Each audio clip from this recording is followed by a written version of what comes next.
இந்த பரிவராஜக யாத்திரை ஆன்மீக அணுகுண்டு மாதிரிங்க.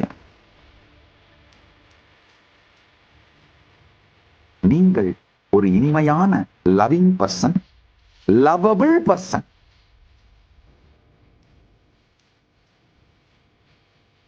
கல்யாணம் பண்ணிக்கிறதுக்கு முன்னாடி இது உங்கள் வாழ்க்கையில் அடுத்த நிலைக்கு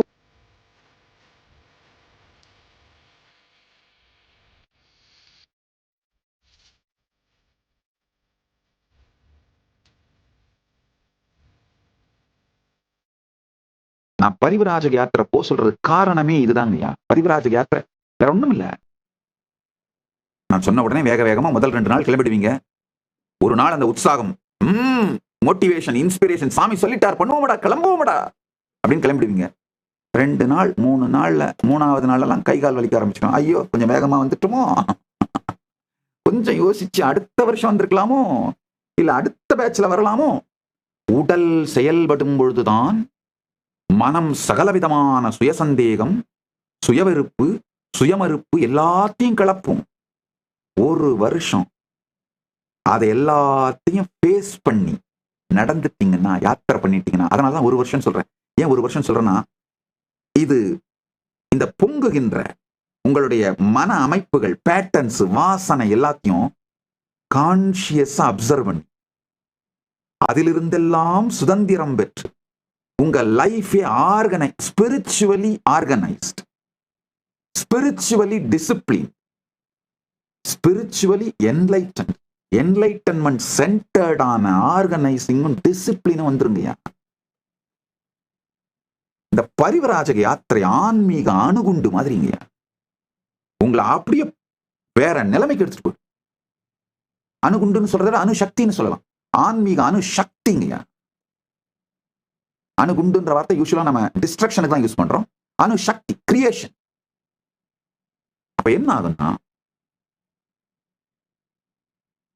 ஒரு சின்ன விஷயத்தை யோசிச்சு பாருங்க. இன்னைக்கு தினசரி வாழ்க்கையில எத்தனை உறவுகள்ல எரிச்சலோடையே இன்டராக்ஷன் பண்றீங்க, லிஸ்ட் போட்டு பாருங்க.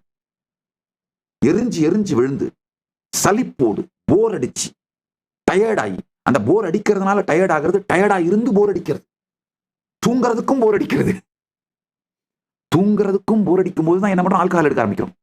சோ இந்த சிக்கல், இந்த சுழற்சியில, இந்த விஷய சர்க்கிள்ல மாட்டிக்கிட்டு எத்தனை பேர் முழிக்கிறீங்க நீங்களே பாருங்க.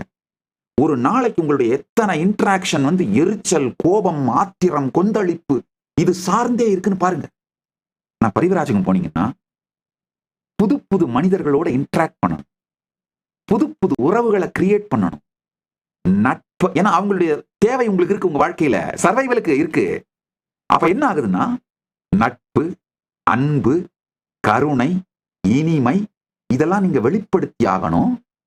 இதெல்லாம் அவங்க உங்களுக்கு உறவுகளை கிரியேட் பண்ணணும். நட்பு, ஏன்னா அவங்களுடைய தேவை உங்களுக்கு இருக்கு, உங்க வாழ்க்கையில சர்வைவலுக்கு இருக்கு. அப்ப என்ன ஆகுதுன்னா, நட்பு, அன்பு, கருணை, இனிமை இதெல்லாம் நீங்க வெளிப்படுத்தி ஆகணும். இதெல்லாம் அவங்க உங்களுக்கு வெளிப்படுத்துவதை நீங்க பார்ப்பீங்க. உங்களுடைய ஆழ் உணர்வு, நீங்கள் ஒரு இனிமையான லவ்விங் பர்சன், லவபிள் பர்சன். நீங்களும் லவ்விங்கான பர்சன். லவபிளாம இல்லாம இருக்கிறதா நரகம். இந்த மாதிரி ஆயிரக்கணக்கான பரிமாணங்களில் ஸ்பான்டேனியஸா, சைமல்டேனியஸா, சைனர்ஜிட்டிக்கா ஆன்மீக சத்தியங்களை உங்களுக்குள்ள மலரச் செய்து, ஜீவன் முக்தியின் எல்லா பரிமாணங்களையும் மலரச் செய்து, ஜீவன் முக்தி சென்டர்டா, மோக்ஷா சென்ட்ரிக் தர்மமும், மோக்ஷா சென்ட்ரிக் அர்த்தம், மோக்ஷா சென்ட்ரிக் காமம் அப்படிங்கிற இனிமையான வாழ்க்கையை உங்களுக்கு வடிவமைச்சு கொடுத்துரும் இந்த பரிவராஜக வாழ்க்கைங்க. அதனாலதான் பரிவராஜகம் போங்க. 40 வயசுக்கு குறைஞ்சிருக்கவங்க எல்லாம் தயவு செஞ்சு லைஃபை மிஸ் பண்ணிடாதீங்க. கல்யாணம் பண்ணிக்கிறதுக்கு முன்னாடி 1 வருஷம் பரிவராஜகம் போங்க. உங்க கேரியர் என்னன்னு முடிவு பண்றதுக்கு முன்னாடி 1 வருஷம் பரிவராஜகம் போங்க. எப்ப பார்த்தாலும் இந்த தருதரம் பிடிச்சவங்க அறியும். நம்ம பெரியவங்க பாத்தீங்கன்னா, நீ என்ன ஆகணும்னாலும் சரி, முதல்ல இன்ஜினியரிங் முடிச்சுட்டு அதுக்கப்புறம் தான் என்ன ஆகணும்னு பிளான் பண்றது. SSLC +2 எப்படி பேசிக் குவாலிஃபிகேஷன், அந்த மாதிரி இன்ஜினியரிங் பேசிக் குவாலிஃபிகேஷன் மாத்தி விட்டாங்க. பேசிக் குவாலிஃபிகேஷன் என்னவா இருக்கணும்னா, 18 வயசு ஆன உடனே ஒரு இளைஞனோ இளம்பெண்ணோ இந்தியா முழுக்க, பாரதம் முழுக்க யாத்திரை பண்ணணுங்க. அருமையான இடங்கள் நான் லிஸ்ட் போட்டு கொடுத்துருங்க. ஒரு 200 இடங்களை தேர்ந்தெடுத்து கொடுத்துருங்க. பாண்டிச்சேரியில இருக்கிற ஆரோவில், கல்கத்தால இருக்கிற பேலூர் மடம், தமிழ்நாட்டில் இருக்கிற மெய்வழிச்சாலை, இந்த மாதிரி பல சமூகங்கள் வாழ்க்கையின் பல்வேறு பரிமாணங்களை வாழுகின்ற பல சமூகங்கள் இருக்குங்க. ஒரு 200 இடம் இந்த மாதிரி சூஸ் பண்ணி கொடுத்துருக்கீங்க. அதே மாதிரி மதுரை பக்கத்துல ஒரு கிராமம், 4 ஜெனரேஷனா மொத்த கிராமமும் சைவம், நான் வெஜிடேரியன் ஃபுட் இல்லாம இருக்காங்க.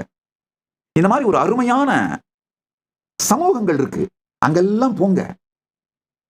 ஒரு 200 இடத்தை சூஸ் பண்ணி கொடுத்துருங்க. இந்த பரிவிராஜகம் போறவங்களுக்கு கைட் பண்றதுக்காகவே. வெறும் ஒரு நாள் போய் பார்த்துட்டுலாம் வந்துடக்கூடாது. ஒரு சில நாட்கள் அங்க தங்கணும். அதே மாதிரி முன்னாடியே ஹோட்டல் புக் பண்ணிட்டு இன்ஃபார்ம்டா வெல் ஆர்கனைஸ் எல்லாம் போகக்கூடாது. அதிதியாக, அதிதினா சொல்லாமல் வருபவர்கள், அதிதியா அங்க போய் அவங்களோட நட்பை ஏற்படுத்தி அவங்கள நீங்க அவங்கள நம்பி அவங்க உங்களை நம்ப வச்சு நட்பை ஏற்படுத்தி இன்ட்ராக்ஷன் வந்து நட்பு, அன்பு இதெல்லாம் நடந்து அவங்களுடைய லைஃப் ஸ்டைல்லாம் எப்படி இருக்குன்னு புரிஞ்சுக்கிட்டு இது உங்கள் வாழ்க்கையில் அடுத்த நிலைக்கு உங்களை கொண்டு சென்று விடும். உடலாலும் மனதாலும் உணர்வாலும் உயிராலும் அடுத்த நிலைக்கு உங்களை கொண்டு சென்று விடும். திரு செந்தில் அவருடைய காமெடி ஒரு மூவில இருக்கும், பார்த்துருப்பீங்க. அதாவது காலையில இந்த கோயில்ல வடை, இந்த கோயில்ல தயிர் சாதம், மறுநாள் இன்னைக்கு இந்த கோயில்ல புளியோதரை அப்படின்னு ஒரு லிஸ்ட் வச்சிருப்பாரு, ஒரு டைரி. கூட இருக்கிற இன்னொரு ஆக்டர்கிட்ட சொல்லுவார், நீ போய் இந்த ரெண்டு தூக்கு கொடுத்து இந்தா போய் இந்த கோயில்ல போய் இன்னைக்கு இங்க வடை கிடைக்கும், இன்னைக்கு இங்க புளியோதரை கிடைக்கும், வாங்கிட்டு வா அப்படின்னு வாங்கிட்டு சாப்பிடுவார் பாருங்க. அவரு செந்தில் ரொம்ப ஜோவியலா சொல்லுவார், knowledge is power, information is power அப்படின்னு. அந்த அவர் வந்து சென்னைக்கு மட்டும்தான் டைரி வச்சிருக்காரு. நான் மொத்த இந்தியாவுக்குமே டைரி வச்சிருக்கேன். அந்த டைரியை தான் உங்களுக்கு எல்லாம் கொடுக்குறேன். பல மக்களையும் பார்த்து நான் எப்பவும் சொல்லுவேங்க, உங்களை சுத்தி இருக்கிற பொருட்களோட எண்ணிக்கை, அதோட விலை வச்சு உங்களுடைய ரிச்னஸ் முடிவு பண்ண முடியாதுங்கய்யா. உங்க பாஸ்போர்ட்ல இருக்கிற ஸ்டாம்ப்ஸோட எண்ணிக்கையை வச்சு தான் உங்க ரிச்னஸ் முடிவு பண்ண முடியும். பள்ளி கல்லூரியில் மட்டும் படித்தவன் படிக்காதவன், பணம் மட்டும் இருப்பவன் ஏழை. தன்னை சுற்றி இருக்கும் பொருட்களின் விலை மற்றும் பொருட்களின் எண்ணிக்கை இவை சார்ந்து மட்டும் தன்னை செல்வந்தன் என்று நினைப்பவன் முட்டாள். உலகத்திலிருந்து படித்தவனே படித்தவன், பல இடங்களுக்கும் சென்று பல சமூகங்களையும் கண்டு பல்வேறு விதமான வாழ்க்கை முறைகளையும் உள்வாங்கியவனே செல்வந்தன். பணத்தை தாண்டி இந்த உலகத்திலே வாழ்வதற்கான உடல், மனம், உயிர், உணர்வு போன்றவற்றை இனிமையாக வளர்த்தெடுத்திருப்பவனே மிகப்பெரிய செல்வந்தன், ஐஸ்வர்யவான். பரிவிராஜகத்தை அதனாலதான் திரும்ப திரும்ப வலியுறுத்துறங்க. இந்த 200 இடங்கள் ஏற்கனவே லிஸ்ட் பண்ணி கொடுத்துருக்கேன். அந்த போகணும்னு நினைக்கிறவங்களுக்கு கைடா இதை கொடுக்குறேன். அங்கெல்லாம் போய் வாழ்க்கையை படியுங்கள், வாழ்க்கையை விரித்துக் கொள்ளுங்கள். வருகின்ற டிசம்பர் 1 முதல் ஜனவரி 1 வரை கைலாசா திருவண்ணாமலை மற்றும் கைலாசா லாஸ் ஏஞ்சல்ஸ் இல் நடைபெறும் பரமசிவசேனா பயிற்சி முகாமில் கலந்து கொள்ளுங்கள்.